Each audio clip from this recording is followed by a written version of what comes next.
السلام علیکم اعوذ باللہ من الشیطان الرجیم بسم اللہ الرحمن الرحیم والصلاة والسلام علی رسولنا محمد سید الاولین والآخرین مدد طائفة مع الصحبة والخير في الجمعية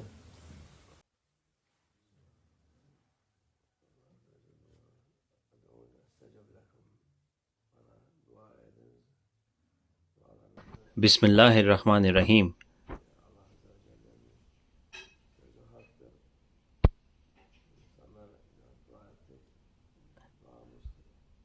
ادعونی استجب لکم۔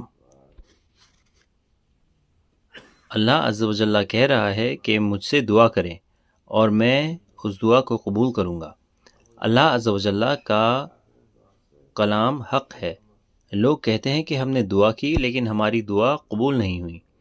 اللہ عز و جل کہتا ہے کہ دعا قبول ہوتی ہے، مومن کی دعا قبول ہوتی ہے، کافر کی نہیں ہوتی۔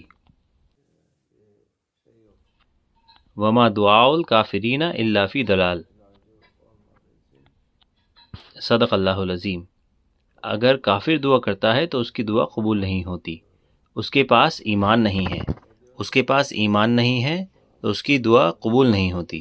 صرف مومنین کی دعا قبول ہوتی ہے۔ مومنین کہتے ہیں کہ ہم نے دعا کی لیکن ہماری دعا قبول نہیں ہوئی۔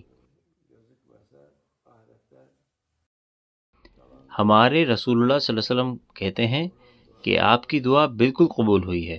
اگر آپ کی دعا یہاں پر نظر نہیں آتی تو جو دعا آخرت میں جاتی ہے وہ زیادہ فائدہ مند ہے بنسبت اس کے جو دعا اس دنیا میں قبول ہوتی ہے۔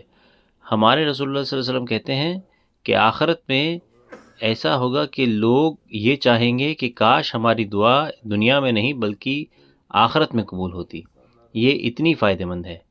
کچھ لوگ کہتے ہیں کہ کیونکہ ہماری دعا قبول نہیں ہوتی تو ہم دعا نہیں کرتے۔ یہ حکم ہے، اللہ عز و جل کہتا ہے کہ دعا کریں، یہ حکم ہے۔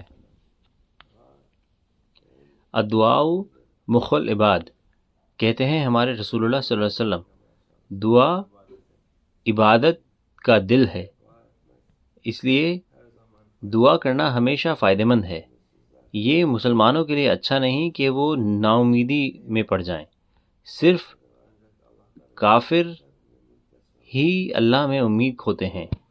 مومنین کو امید نہیں کھونی ہے، انہیں ہمیشہ اچھی دعا کرنی ہے، انہیں بری دعا نہیں کرنی ہے، انہیں ہمیشہ اچھائی مانگنی ہے، جس سے کہ اگر ان کی دعا اس دنیا میں قبول ہوتی ہے تو یہ بہت اچھا ہو، اگر یہ آخرت کے لیے جاتی ہے تو یہ اس سے بھی بہتر ہے۔ اللہ ہماری دعا قبول کرے انشاءاللہ۔